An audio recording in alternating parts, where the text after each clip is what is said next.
과거에는 제가 많이 봤습니다만 요즘에 이제 김어준의 뉴스공장 자주 보지는 않습니다만은 그 김어준의 뉴스공장에 보면 더 살롱이라는 저기 코너가 있습니다. 네 명의 이제 뭐 역사학자, 뭐 심리학자 이런 사람들이 모여서 얘기를 나누는데 그때 이제 그 과연 김건희의 어떤 인간성이 무엇이냐라는 얘기가 나왔었는데 그 임지연이라는 인문학자가 인간성, 그 김건희의 어떤 그 모든 행태를 인간성에 포함시켜서 평가해야 제대로 평가하고 사유할 수 있다라고 했을 때 다른 세 사람들이 이구동성으로 인간성 이하인 사람에 대해서 말할 필요 없다는 식으로 얘기를 막 공격하더라고요. 어쨌든 그 이후로 그분이 한 4주만 버티다가 그만두었습니다. 그때 이 부분에 대해서 좀 제가 얘기를 하고 싶다는 생각이 들어서 오늘 얘기를 꺼내 봤습니다. 역시 저는 제 얘기를 어렵게 그냥 난섭하게 얘기를 계속 하게 되는 것 같습니다. 반성하면서 같이 보도록 하겠습니다. 사회 악에 대해서 사유하지 않고 그냥 야만이라고 치부하게 되면 문제가 해결되지 않게 됩니다. 이런 악에 대해서 그리스도교 일부는 하느님의 뜻이 있겠지 하면서 면죄부를 주기도 하죠. 그리고 고통받는 사람들은 도대체 하느님은 뭐라고 계신지, 하느님이 있기나 하냐고 한탄합니다. 오늘 우리는 사회적 악을 사유하는 문제와 더불어 2024년 윤석열 정권의 비상경과 그에 따르는 현실을 어떻게 볼 것인지, 그리고 우리는 어떻게 해야 하는지 함께 생각해 보고자 합니다. 프랑스 철학자 알랭 바디오는 나치즘은 야만인이 사유하지 않겠다고 말한다면 이는 그들에게 무죄 선고라는 엉큼한 과정이 되고 만다고 합니다. 역사적 악은 단순히 미친 짓, 괴물의 행동, 이해 불가능한 일로 넘겨서는 안 된다는 것이죠.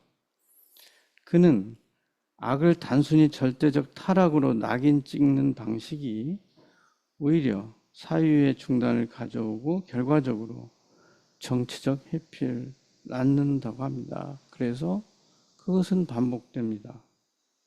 우리는 역사적 사건을 추상적, 보편적 도덕 범주 속에만 가두어 해석하는 것을 경계해야 합니다.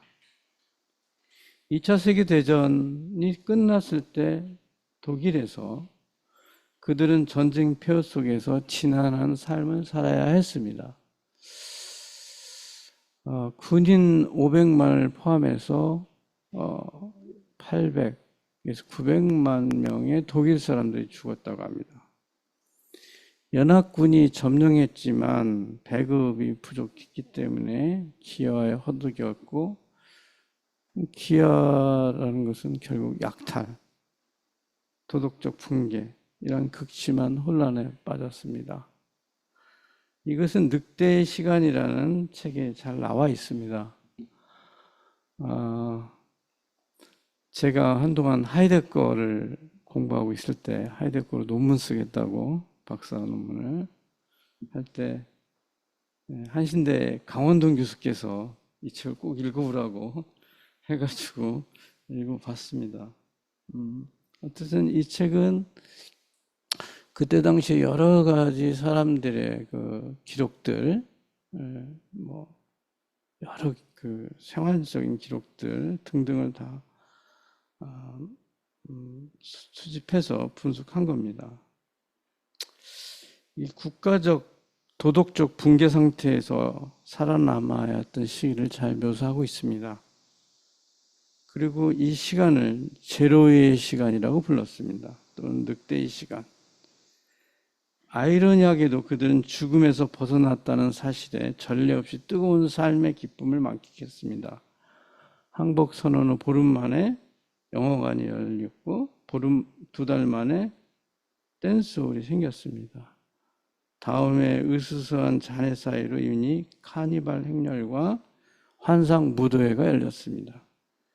패망 직후 독일에서는 수백만 명을 학살했던 그러한 것에 대한 사회적 논쟁이 없었습니다. 과거 청산은 한참 후인 1963년부터 68년까지 이루어진 아우슈비츠 재판이 진행되면서 비로소 시작되었습니다. 하지만 이는 점령군에 의한 심판이었기 때문에 독일 사회는 자신들의 피해와 상실감에 더 초점을 두었습니다. 자신들도 이제 피해자라는 것이죠. 그리고 경제적인 제공 구호에 열을 올렸습니다. 많은 나치 부역자들이 사회 유지에 그대로 남아 있었고 가정에서는 부모 세대가 자녀들에게 나치 시대에 대해서 제대로 설명해 주지 않았습니다. 홀로코스트에 대해서 사람들이 침묵했습니다. 독일은 마치 홀로코스트가 존재하지 않았던 것처럼 자신들을 희생자로 여기기에 주저하지 않았습니다. 히틀러를 이상화했던 또 많은 독인들이 있었겠죠. 그의 몰락과 함께 자신들의 자아 이상을 잃게 되었습니다. 그런데 이를 슬퍼하거나 반성하기보다는 과거를 부정하고 심리적인 회피 전략을 취했습니다. 히틀러에 대한 강한 동일시가 붕괴되자 그들은 개인적 집단적 트라우마에 시달렸습니다. 대부분의 사람들은 과거를 잊으려는 집단적 무감각 상태에 빠졌습니다. 이것은 정신분석학자 부부가 쓴 그 애도의 불가능성이라는 책에 번역된 책에 잘 나와 있습니다. 어떤 이들은 당시 나치즘에 대한 독일의 반성은 일본의 사례만도 못하다고 평가합니다. 그렇다면 언제부터 독일이 변하기 시작했을까요? 독일의 68혁명은 학생과 젊은 지식인 중심으로 이루어졌습니다. 반면 프랑스 혁명은 노동자까지 하는 더 대규모, 더 폭력적인 운동이었죠. 독일에서는 경제 재건에 앞세운 권위주의적인 정치, 부모 세대의 나치즘에 대한 침묵, 전 나치 당원의 공직 복귀, 나치 시절 활동했던 교수들이 여전히 강당에 남아있는 문제, 베트남 전쟁 이런 것들이 그 이슈였습니다.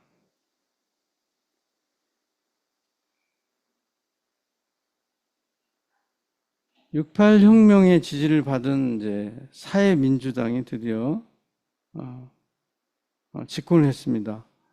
빌리 브란트 총리가 1969년에 총리로 취임해서 사회적 분위기가 크게 바뀌었습니다. 68세대의 어떤 지지가 많았다고 합니다.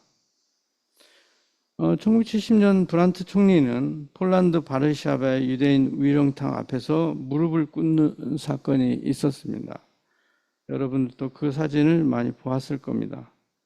이 사건은 독일이 과거사 청산을 국가적 차원에서 공식화하는 것입니다. 비로소 독일은 나치즘, 나치 시대를 제대로 사유하기 시작했고 홀로코스트 생존자에 대한 지속적인 배상, 나치 찬양 금지법 제정, 공식적인 사죄와 교육을 실시했습니다. 독일에서 68 혁명으로 즉각적인 체제 변화는 없었지만 장기적으로 독일 사회에 깊은 영향을 미쳤습니다. 68 혁명의 전략은 정치를 국가와 그 제도에서 분리하는 것입니다. 그리고 거리와 광장을 포함해 누구나 접근 가능한 공간이자 일상의 장에서 투쟁하는 것입니다. 독일의 68 핵심 조직은 스스로 의회 외부 저항 운동이라 칭했습니다. 움베르토 에코는 새로운 여성 운동과 수수자 운동, 생태 운동과 같은 신사회 운동은 68이라는 거목의 아름다리에서 뻗어나온 가지로 조건 실컷 68의 거대한 폭발에서 자양분을 얻었다고 합니다. 나치 과거 청사는 68혁명의 비판적 담론이 없었다면 더 더디게 진행되었을 가능성이 높습니다. 빌리 브란트의 바르샤바 무릎 꿇기는 68세대가 촉발한 사회적 분위기와 연결됩니다. 68의 권리와 비판 정신은 우리에게도 면면이 이어지고 있습니다. 1968년 미국의 민권운동 시위에서 처음 사용됐던 촛불, 이는 우리에게 촛불혁명과 빛의 혁명으로 이어지고 있습니다. 오늘 본문의 카인과 아벨은 여러분에게 너무 익숙합니다.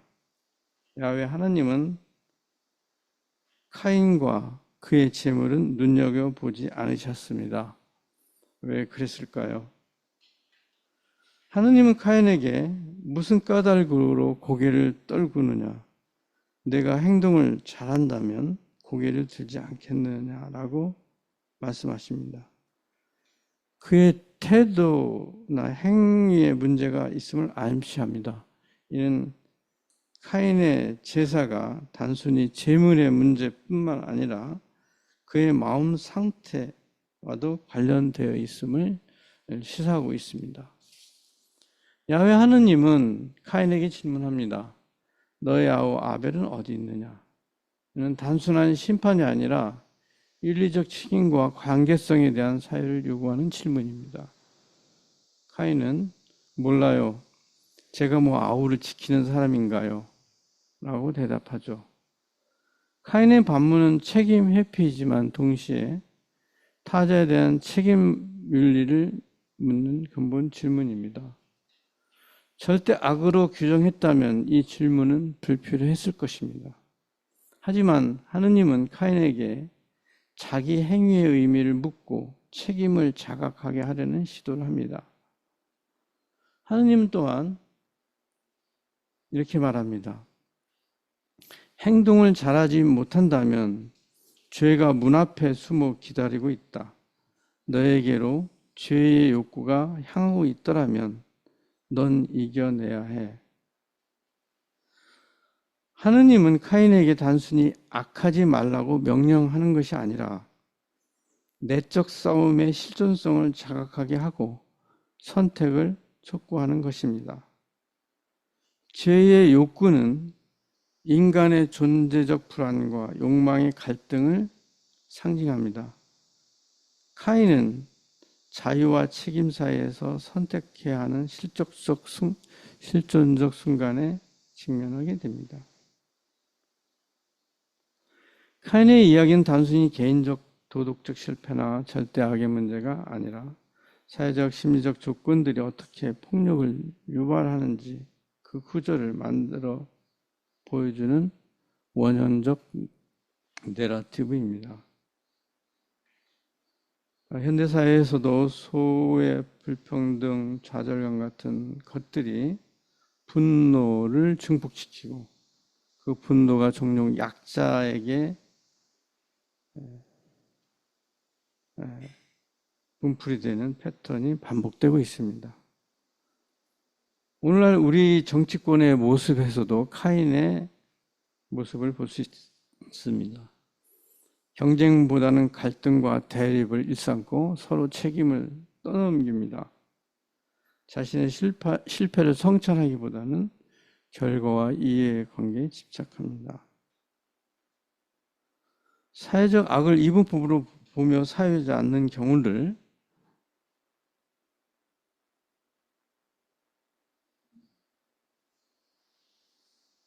오히려 사회적 악을 이분법으로 사유하는 경우를 우리는 역사 속에서 많이 보게 됩니다. 제주 4.3 사건을 공산주의의 소행으로 악마화하니 이제까지 책임자, 원인 규명이 제대로 이루어지지 않고 있습니다. 가해자가 특정되지 않으니 그 피해자들은 지금도 고통받고 있습니다. 역사적 사건을 추상적인 이데올로기로 낙인 찍어 해석하면 제대로 사유할 수 없고 원인 분석과 조치, 제도 보완을 할 수 없게 됩니다. 사건에 대해서 얘기를 좀 해보겠습니다. 민중신학은 사건의 신학이라고 말합니다. 안병무의 사건론을 중심으로 사건에 대해서 아주 간략하게 보겠습니다. 선한 곳이라고는 찾아볼 수 없던 변방의 갈릴레에서 예수는 활동하셨습니다. 예수께서 떠돌이 민중들과 예루살렘에 드디어 입성했죠. 호산나를 불렀습니다. 그런데 예수의 십자가 죽음을 목도하고 나서 민중들은 실망과 공포로 모두 도망했습니다. 그러나 얼마 지나지 않아 하루가 절박했던 민중들은 예수의 치욕적인 죽음은 나에게도 언제든지 올 수 있다고 깨닫게 되었습니다. 그들은 예수와 연대의식을 갖게 되었고 소문으로 들었던 예수 부활을 말하기 시작했습니다. 오순절에 그들은 당당히 예루살렘을 입성하여 예수의 부활을 외쳤던 것입니다. 예수의 부활은 민중의 권기와 동시에 일어난 사건입니다. 이는 예수 사건이자 민중의 사건입니다. 그래야 예전과 전혀 다른 세계관, 새로운 진리체계가 형성되는 것입니다. 존 캅은 예언자 시대에서 그리스도교의 시대, 예언자적 존재에서 그리스도적 존재로 바뀌었다고 합니다. 예수를 따르던 민중들에게 일대 전환이 있었기에 가능했던 것입니다. 이것을 안병무는 자기 초월이라고 했죠. 아마 이런 그 예수들의 그 십자가 사건 이후에 충실적인 따름이 있지 않고서는 아마 예수는 당시에 많은 그 기적을 행했던 사람들처럼 그냥 단순한 죽은 자에 불과했을지도 모릅니다. 이런 안병무의 신학적 발견, 해석은 처음에는 미흡했지만 논리 전개가 계속해서 발전했고 제자들이 이를 보완 발전시켜서 민중신학이 된 것입니다. 강원동 교수에 의하면 사실 안병무 선생님은 갈릴레아 예수 책 한 권밖에 쓰지 않았다고 합니다. 나머지는 사실은 거의 다 기고했고 강연했고 구술했죠. 사실 그런 것이 더 중요한 것이죠. 그 새로운 상상과 새로운 해석과 새로운 제시를 하는 것이죠. 아인슈타인의 상대성 이론도 처음에는 완전하지 않았지만 다른 과학자들이 증명한 것으로 유명합니다. 그와 같이 어떤 그 창조적인 해안 내지는 뭘까 그런 것들이 중요하죠. 독일 신학자 몰트만은 안병무의 신학적 발견을 루터가 로마서 3장에서 하느님의 공의와 의를 재발견함으로써 종교개혁의 전환점을 열었던 신학적 통찰과 비교하기도 했습니다. 알랭 바디의 사건 개념을 좀 보겠습니다. 그에게 있어서 사건은 단순한 역사적 사실이나 일상의 연속이 아니라 기존 질서와 지식의 틀을 깨고 새로운 진리를 열어 젖히는 진리의 단초입니다. 사건은 갑자기 일어나죠. 사건은 불연속적이며 예측 불가능하고 그것을 충실히 따르는 주체의 등장을 통해서 현실을 재구성합니다. 예를 들면 1968년 5월 프랑스에서 사건이 일어났습니다. 그 이후에 이 사건에 충실하여 다양한 정치운동, 페미니즘, 생태주의, 반핵운동 등이 일어났습니다. 이로 인해 새로운 정치적 질서가 구성되는 것입니다. 2024년 내란의 그날 밤 여러분들은 뜬 눈으로 지켜보았을 것입니다. 만일 이 내란 행위를 말할 수 없는 악으로 본다면 사건의 정치적 구체성과 구조적 요인을 이해할 수 없게 됩니다. 민주적인 절차가 발달된 한국 정치에서 왜 이런 일이 일어났는가?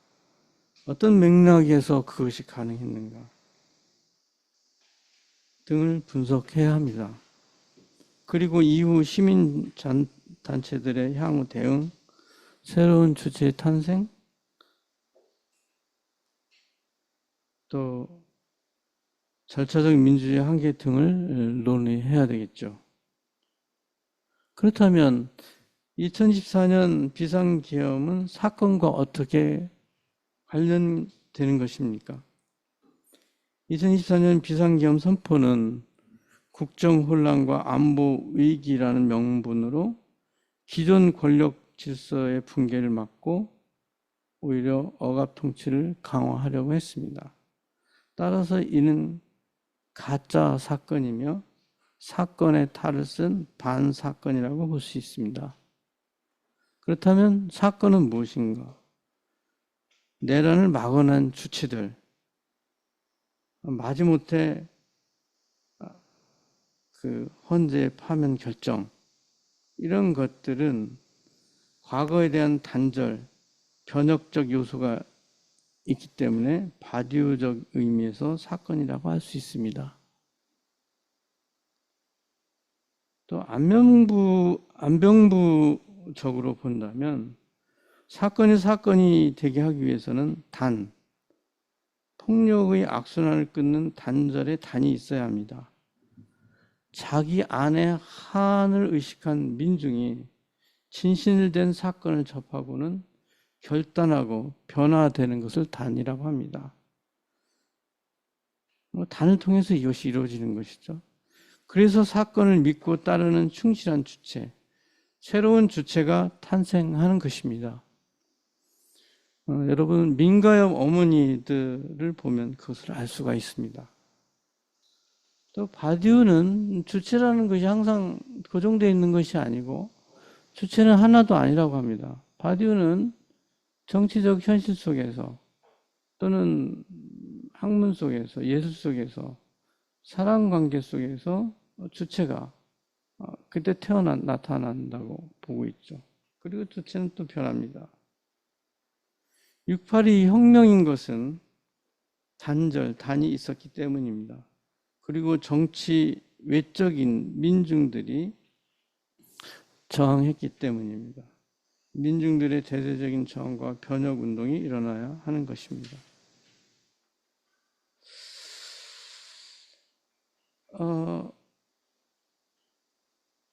앞으로 이 내란에 대응해서 우리 민중들이 일으킨 이 사건이 새 질서를 가져다주는 진정한 사건이 되려고 한다면 사건 이후에 우리들이 충실해야 합니다. 특검 등 일련의 과정은 단순히 뉴스로 소비하고 정치적 진리의 주체로 소비해서는 안 되고 정치적 진리의 주체로 참여해야 됩니다. 그리고 계엄 조치를 악으로 치부하고 치부하지 않고 기억하고 분석하는 철저한 사회가 뒷받침되어야 합니다. 윤석열과 김건희를 악마로 볼 것이 아니라 그들은 거대 기득권의 해묵을 결심해 플레이의 역할에 충실했습니다. 그렇기 때문에 그 뿌리를 찾고 체계를 혁파할 수 있어야 합니다. 계엄의 논조를 파헤치고 역사적 기록 제도 개선이 뒤따라야 합니다. 그러나 실용 노선을 표방하는 이재명 정부에게 정치적으로 기대하고 관망해서는 새로운 질서가 결코 오지 않습니다. 요즘 뉴스에서 계속 나오고 있는 통일교, 신천지 등 소종파의 문제를 이단으로만 치부하게 되면 그 문제점을 사유할 수 없게 되고,